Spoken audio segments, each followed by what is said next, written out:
Primera de Pedro capítulo 4, versículo 1 y 2. Puesto que Cristo sufrió físicamente, entonces prepárense para luchar armándose con la misma actitud que tuvo Él.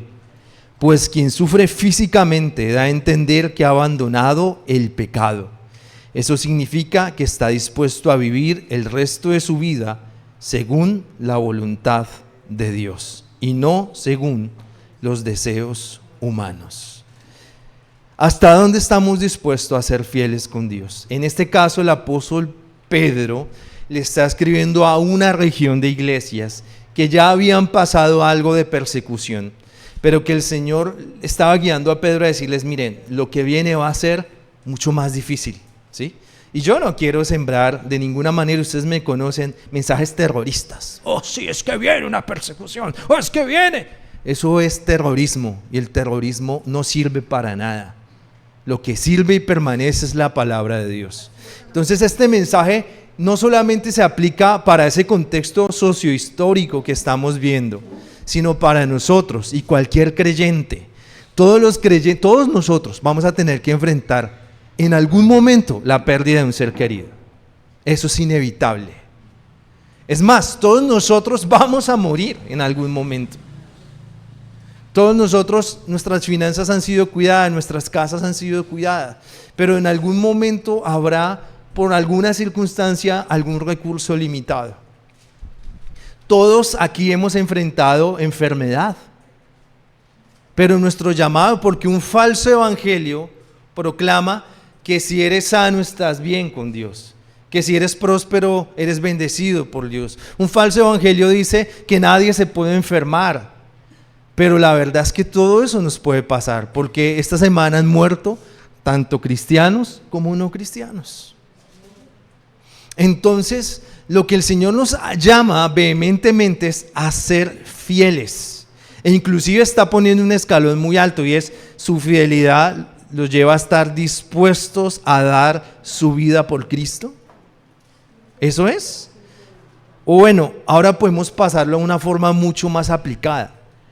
¿Qué asunto, persona, posesión o creencia están por encima de Cristo? Y no necesariamente malas. ¿Qué asunto, persona, posesión o creencia están por encima de Cristo? Y quiero hablarle de 3 asuntos que pueden estar por encima de Cristo y que nos afectan a nosotros como creyentes. El primero de ellos es el conocimiento bíblico y teológico. A veces lo que sabemos puede llevarnos a enfriar el amor hacia otras personas que no saben y menospreciar a otros cristianos. Y cualquier cosa que no sea amor no es de Dios. Por un lado está el extremo del conocimiento bíblico, pero por el otro lado está el extremo de los dones del Espíritu. Nosotros somos una iglesia que creemos que todos los dones están activos y que el Espíritu Santo sigue actuando en todos los creyentes. Pero a veces el uso no bíblico de estos dones, la exageración, la manipulación emocional hace que las personas dependan de experiencias y no de la Escritura. También eso es pecado. Por último, a veces, como hemos visto grandes cambios de parte de Dios en nuestra propia vida y en nuestras familias, podemos hacer que eso sea nuestro tesoro. Y una vez más, nos enamoramos de la dádiva, pero no del dador. Que nada sea un impedimento para recibir, que nada de esto, aunque sea positivo, esté por encima de Cristo y su palabra. Pero como seres humanos, también podemos saber que a todos nos afectan 3 asuntos. El primero de ellos es muy privado, es la sexualidad. La sexualidad ordenada por Dios es entre hombre y mujer y en un matrimonio. Cualquier cosa que esté fuera de ello es pecado. En el uso del tiempo, sobre todo hoy, en la abundancia del uso de las redes sociales y lo digital, ¿cómo estamos glorificando a Dios con nuestro tiempo? Con el uso del dinero, ya sea que usted sea una persona abundante o sea una persona que tenga limitación de recursos. ¿Cómo usted usa su dinero? Usted tiene que ser consciente que ese dinero es de Dios, no es suyo, y que usted está llamado a administrarlo. Por lo tanto, aquel que deba y no pague es pecado, ¿sí? Y no estoy hablando de una situación donde alguien se presente y dice, mire, yo estoy debiendo, ¿qué podemos hacer? Sino las personas que se esconden y piensan y se victimizan y empiezan a tomar más de otros. Eso es pecado, ¿sí? Oprimir a otros y prestar con altísimas tasas de interés, eso es pecado. El dinero parece algo muy superficial, pero todos lo necesitamos y cómo lo manejemos debe ser dirigido por Dios. Entonces, ¿qué es lo que puede estar por encima de Cristo en tu vida? ¿El conocimiento bíblico y teológico? ¿La manifestación de los dones espirituales? ¿Los cambios que Dios ha hecho en tu familia en los dones? ¿Algún pecado en nuestra sexualidad? ¿El mal uso del tiempo? ¿El mal uso del dinero? Versículos 3 y 4 de Primera de Pedro, capítulo 4, versículo 3. Ustedes ya han vivido suficiente tiempo como personas que no creen en Dios. Cometían pecados sexuales y hacían todo el mal que querían. Se emborrachaban, andaban en orgías, en parrandas y adoraban ídolos abominables. Por eso, a los que no creen, ahora les parece extraño que ustedes ya no se unan a ellos en su vida perdida y desenfrenada, y por eso hablan mal de ustedes. El cristianismo se tiene que notar. Miren qué interesante, aunque aquí estemos hablando de un contexto extremo, que es una iglesia bajo persecución, o sea, aquí la gente se va a morir por su fe, van a perder sus propiedades por su fe, van a perder familiares por su fe. A pesar de ese contexto dice, bueno, pero como ustedes están en persecución, ustedes sí pueden tener pecados sexuales, ustedes sí pueden chismosear, ustedes sí pueden ser glotones, ¿sí? Porque como los están persiguiendo, sino que el llamado a la santidad sigue firme. A veces parece que las personas mayores tienen derecho de pecar, ¿no? No, como usted ya es mayor, ya pasó los 60, los 70, el pecado sexual ya no, eso es solo para los jóvenes, es para todos. El llamado a la santidad es un llamado para todos. Ahora, la buena noticia es que no estamos solos, sino que el Espíritu Santo nos ayuda en nuestra santificación. Vamos a ir al Evangelio de Juan, capítulo 17.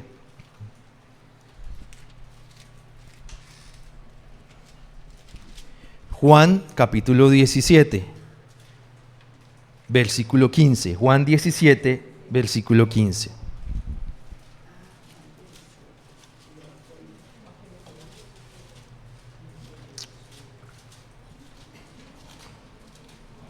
Juan 17, 15 dice: no te estoy pidiendo que los saques del mundo, sino que los protejas del maligno. Ellos no son del mundo, como yo tampoco pertenezco al mundo. Apártalos con la verdad para servirte solo a ti. Tu enseñanza es la verdad.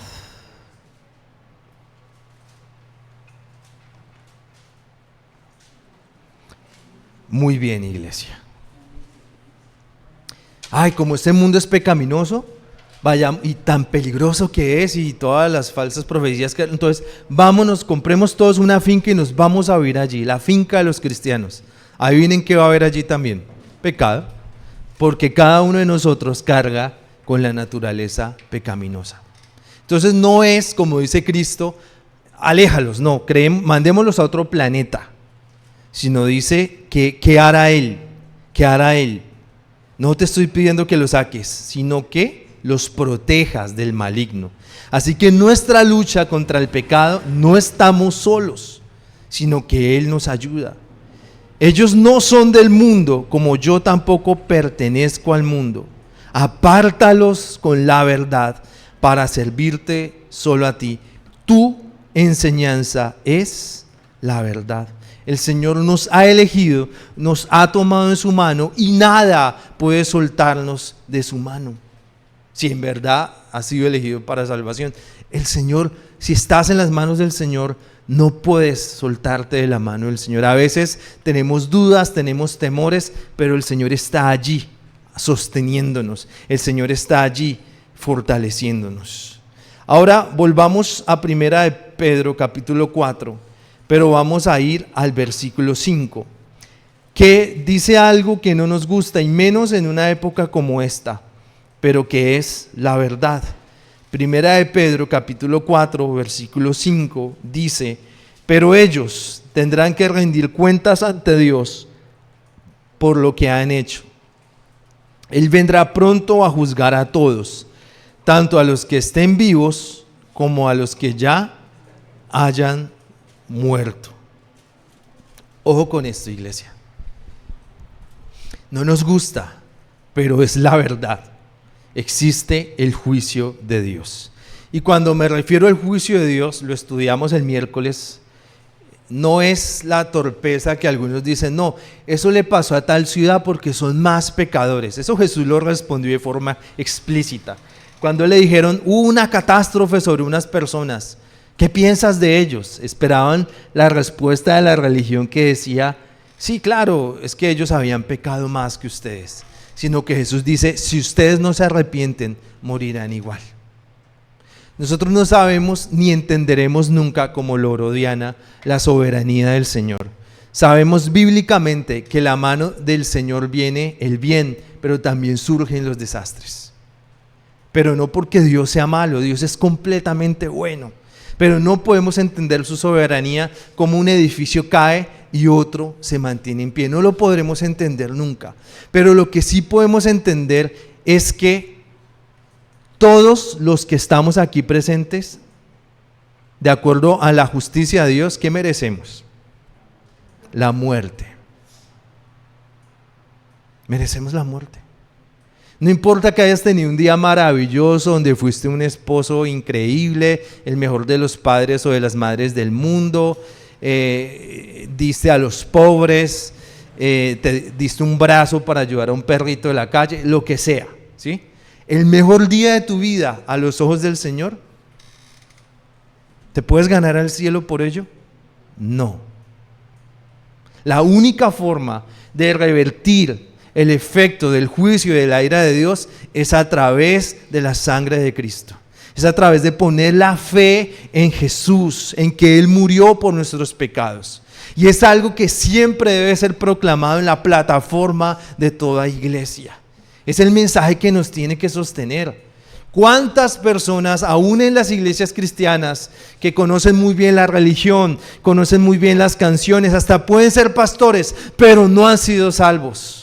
Porque su confianza está en su religión evangélica, pero no en Cristo Jesús. Por eso en un momento de terror como el del lunes, dudan de su salvación.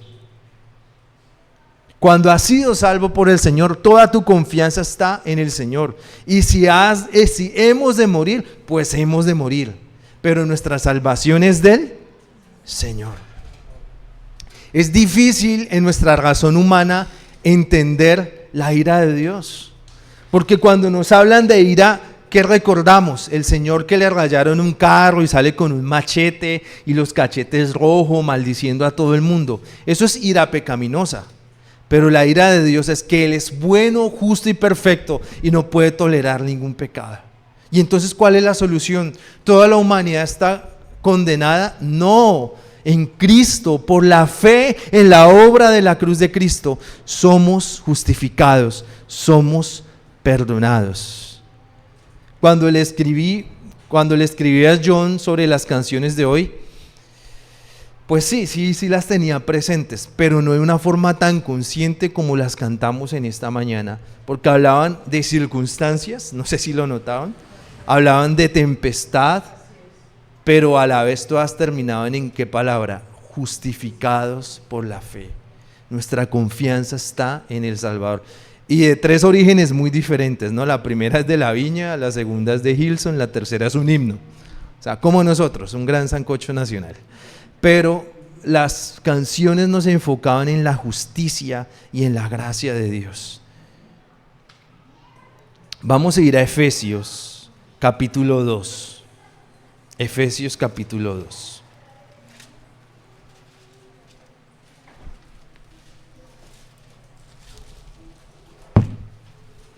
Efesios capítulo 2, versículo 1.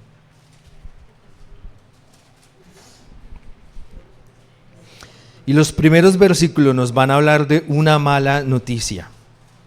Y los versículos que siguen nos van a hablar de la buena noticia.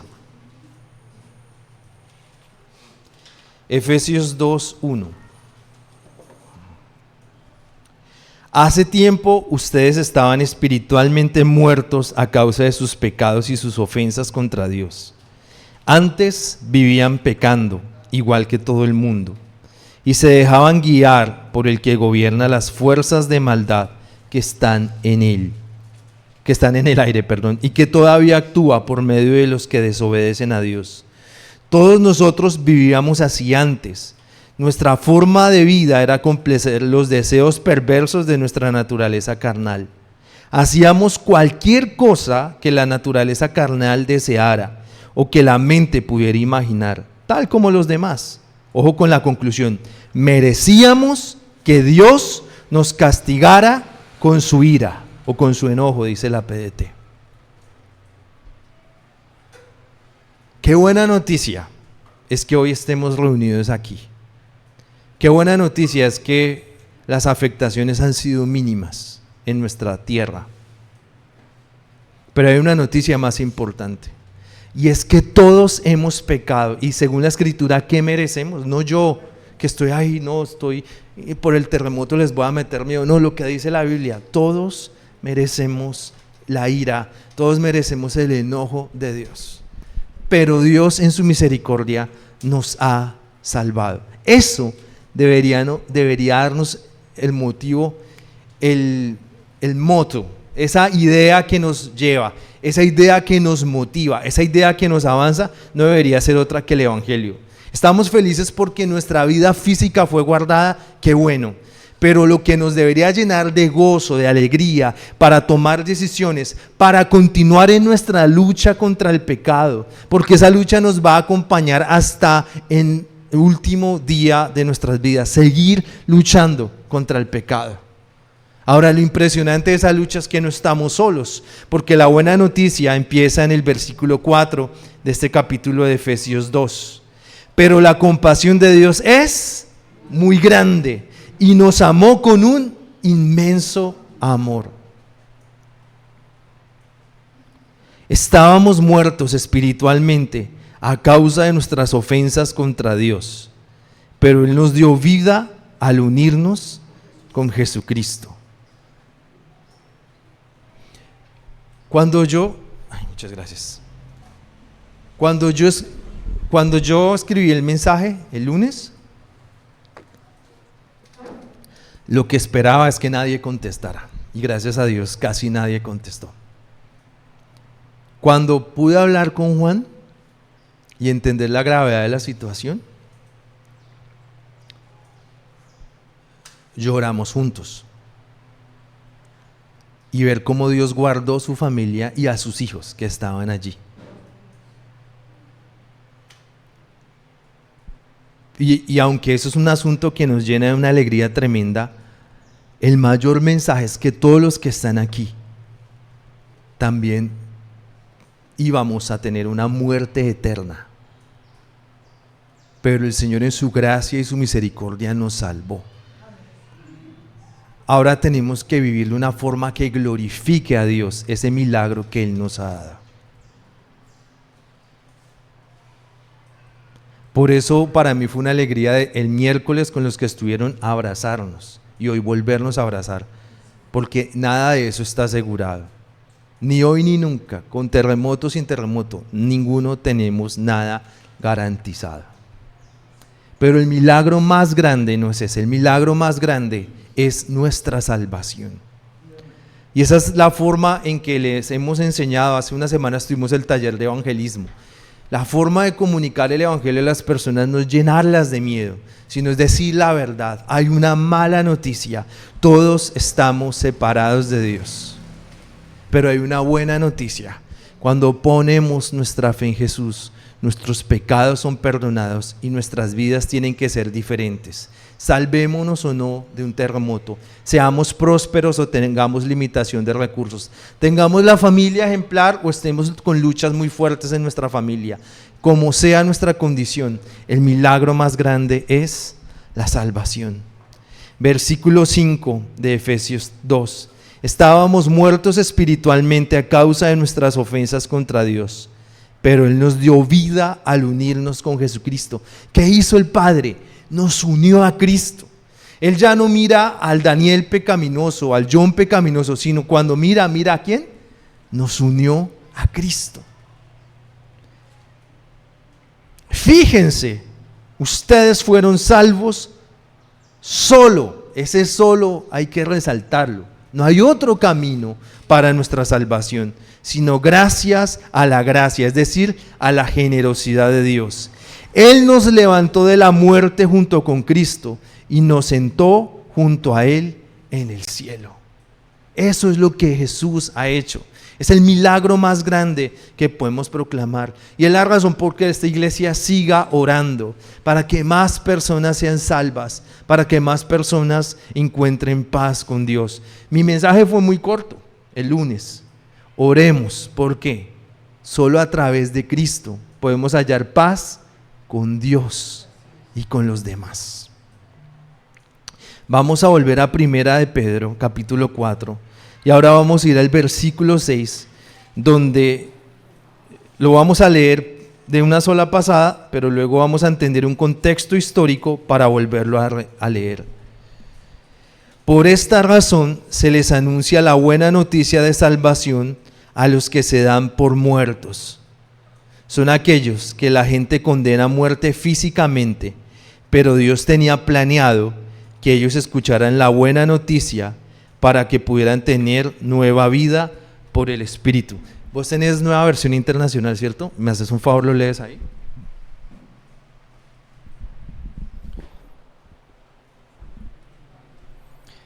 Por eso también se les predicó el Evangelio aún a los muertos, para que a pesar de haber sido juzgados según criterios humanos, en lo que atañe el cuerpo, vivan conforme a Dios en lo que atañe al Espíritu. Gracias. ¿Cómo así que el Evangelio de los muertos? ¿Y cómo así que aquí leemos en PDT un poco más claro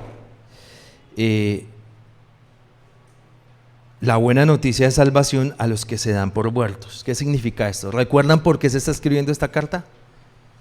Porque va a venir una persecución. Por lo tanto, algunos de los que iban a leer esta carta ya estaban muertos, es decir, en los siguientes días iban a morir por su fe en Jesús. O sea, este versículo se escribió específicamente para personas que iban a morir por su fe en Jesús. ¿Y qué les dicen?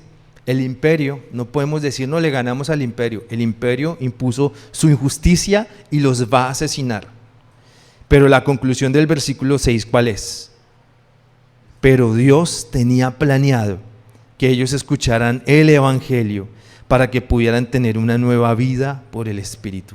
Sus cuerpos iban a morir, pero sus almas iban a estar con su Salvador. Perdón la insistencia. Perdón que yo no les predique las 5 claves para ser más exitosos financieramente.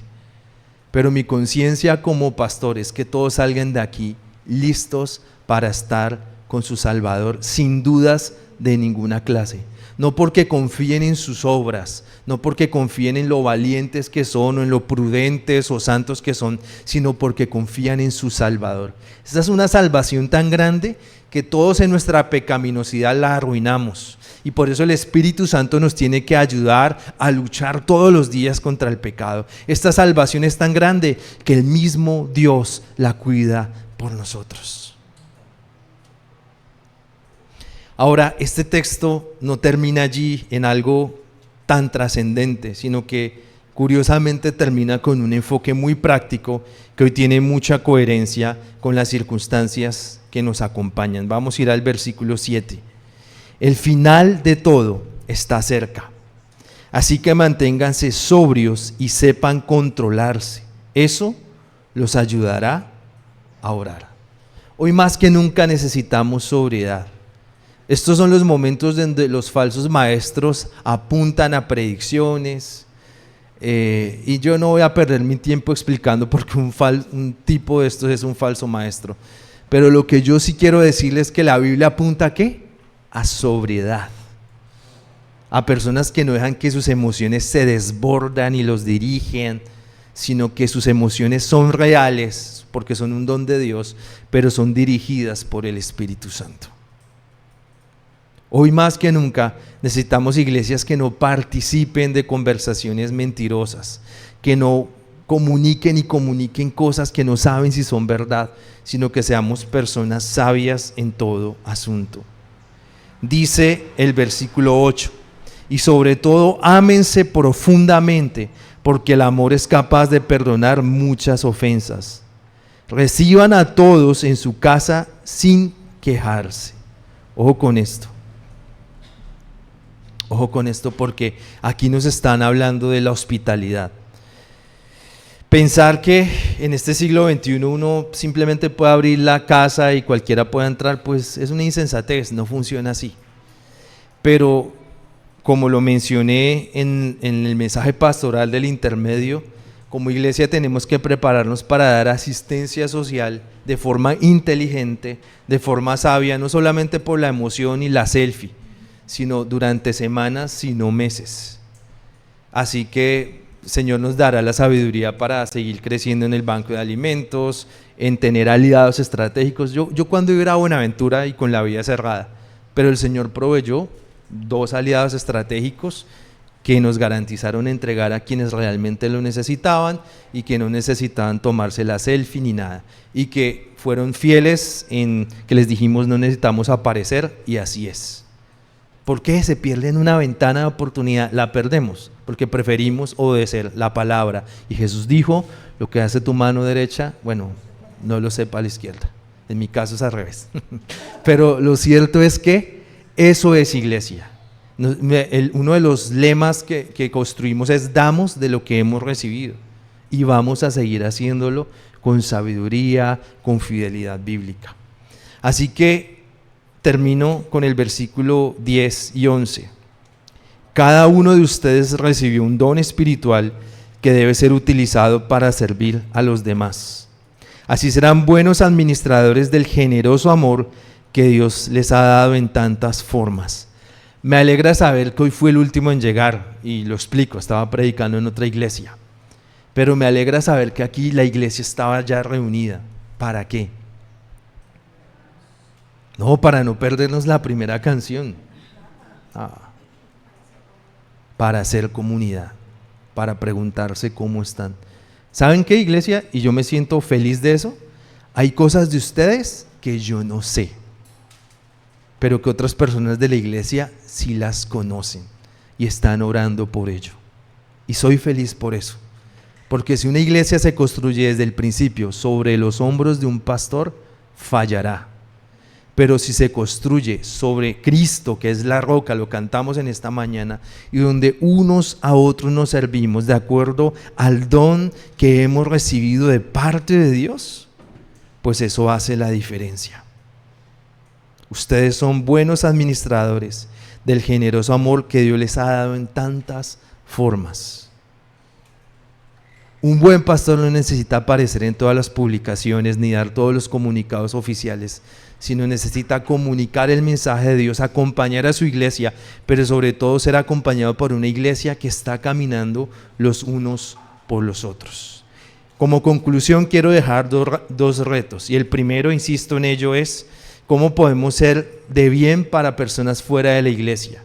Donar a través de esta iglesia, o solamente donar a través de fuentes verificadas, o empezar a guardar. Así como usted guarda que para comprarse una cosa, bueno, empiece a guardar para donar a futuro. Jolie decía que ayer lloraba en la carretera al ver cientos de personas llevando donaciones al norte del valle.